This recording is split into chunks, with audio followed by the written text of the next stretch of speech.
Wamar waits for Raul. 8 lead changes, 5 deadlocks in this ball game. Mostly here in the second half. That's a foul on Alin Bulanadi.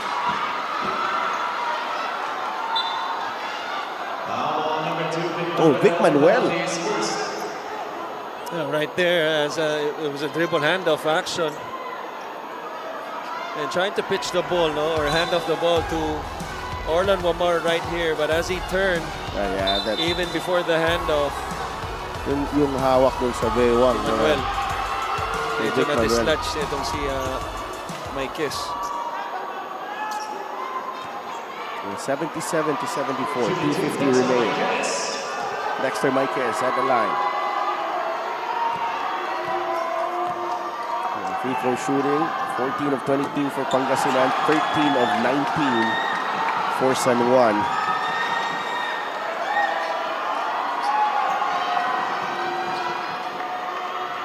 Dexter Maikis, meron na siyang 4 na puntos and 10 rebounds. Splits his free throws, 2-point game. Heat Waves in the lead.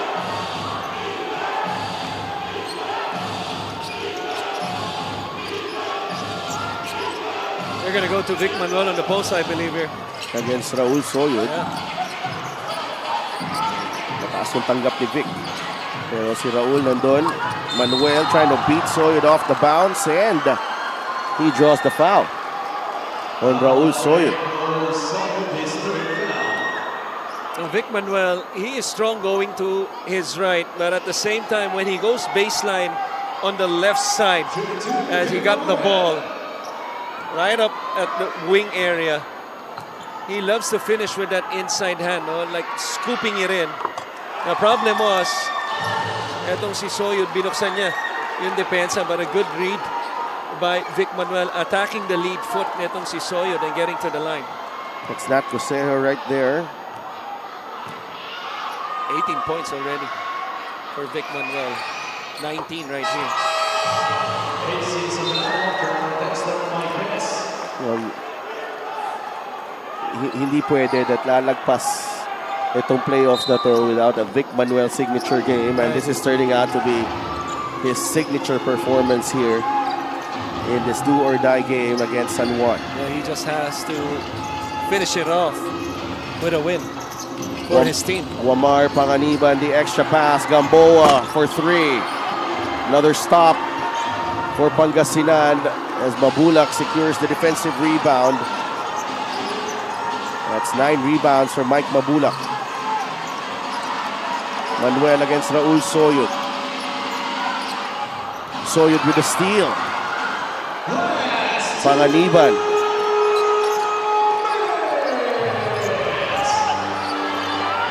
Gamboa, if hindi nabigay kay Raul Soyud, here's Nico. He'll try to test the defense of Mabulak. Off-balance shot. That doesn't work. Mabulak. Milking a bit of, milking some clock here. 1.5 minutes remaining. Maguliano to Mabulak. 6-point lead for Pangasinan. Mike Mabulak coming alive in the second half. And Nico Panganiban failed to go down. Yeah, hindi siya nakabalik. Halos 10 segundo siya. Yeah, what a pass. Sa baseline. That's because the Heat Waves had all the advantage, 5 versus 4, for about 10 seconds for this play. Kaya napilitan, tumawag na timeout. Ito si Coach Alex. 6-point lead, 1:31 remaining. Tagay dito ha. Mag-goals ka lang. Tagay, go screen. Baka maganyan. Go dito, pero kung meron, go. Run. Kung wala, cut. Ito tayo. Okay? Easy. Hindi na quick 3 on, quick 2. Quick 3 on.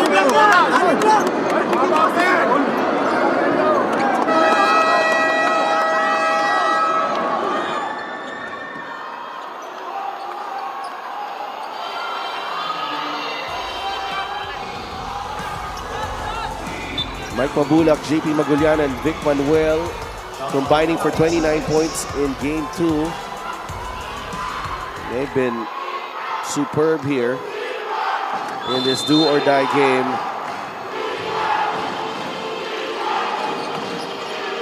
JC Colliar is in the game for San Juan. They need a basket here.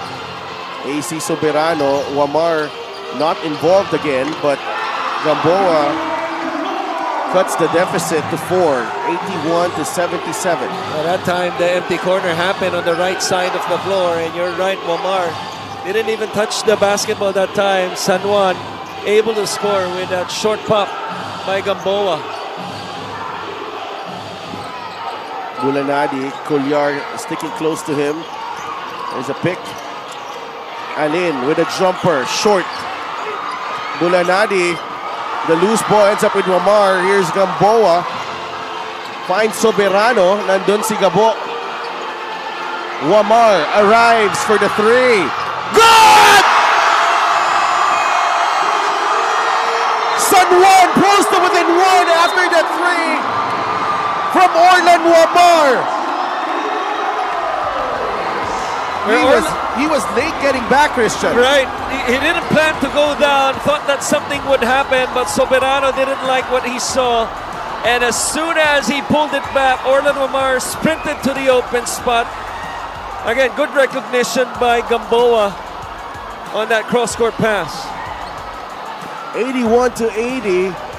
47.4 seconds remaining. A lot of people thought that this was a done deal. Pero there's a 1-point lead.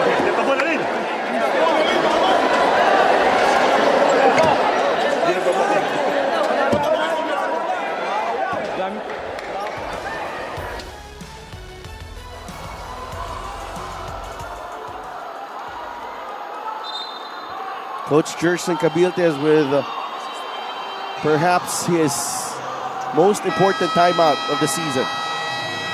Alin Bulanadi missing that jumper. He's now 4 of 17 for the ball game, 15 points. The 5 on the floor for Pangasinan, Maguliano, who will inbound. Mabulak, Bulanadi, Gabo, and Vic Manuel. Aldrich Ramos is coming in for JC Colliar. Magdidepensa for San Juan, Gamboa, Ramos, Maiquez, Alforque, and Wamar.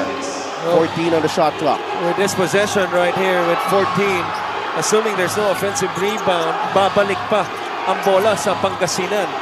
What's important for San Juan is that even if Pangasinan makes the basket, importante hindi 3 points. Manuel, the turnaround shot! And I like what Coach Jerson did. Sometimes you do not have to overthink things. You just gotta go to your main man. What I like about the adjustment is that they flipped it to the right side of the floor. Halos lahat ng posting niya sa fourth quarter sa kaliwang bahagi. Ngayon, nasa kanan siya. He can use his left shoulder and go to that turn on that side of the floor. Backpick.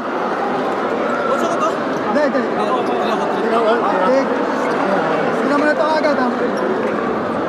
Okay, kung wala, let's go zoom right away. Zoom kay Rami, then bigyan mo ito ng player. Bigyan mo ito ng player si tapos dito. Okay? Pag meron kay Wami ko, kay Rami. Wait to,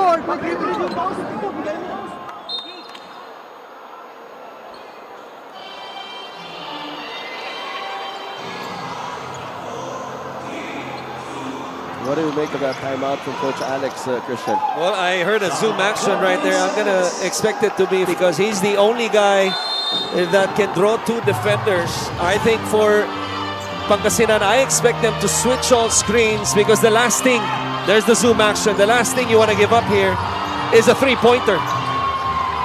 Maiquez, the fake, the 3, no. Colliar, Gamboa will shoot. Short, rebound Maguliano. A big stop for Pangasinan. 14.9 seconds remaining. JP Maguliano will go to the free throw line. And obviously San Juan had all the chances to tie the ball game, even had a second chance. But one thing that you'll notice in this picture, Sedel, aside from the miss and the offensive rebound, Where's Olan Wamar in the picture? He was in the half court because he's being denied by the basketball, but I'm really surprised. I don't know if it's fatigue, but this is not the Orlan Wamar that I'm used to seeing all throughout the seasons in the MPBL. Usually, gusto niya yung mga ganitong sitwasyon. Kukunin niya yung bola. Kahit na dalawa pa, yung tumatao sa kanya, kukunin niya yung bola. Coach Juan Garcia of the Abra Solid North Weavers waiting in the wings. Magoliano trying to seal the deal here at the line. No good! A chance for San Juan. Culyar stops, finds Wamar. Two players ganging up on Orlan. Gamboa, a three! No! And Pangasinan is moving on! The Heat Waves are advancing to the North Division Finals for the first time in franchise history. What a win here on the road. The Pangasinan Heat Waves take down the perennial North Division finalists in the San Juan Knights. They dodged a bullet with that three-pointer from Arvin Gamboa that did not go in. But his head Gambo, Jerson Cabiltes, Mike Mabulak, Jay Collado. It's been a while since they've tasted this. And they're coming back to a place where they feel they belong.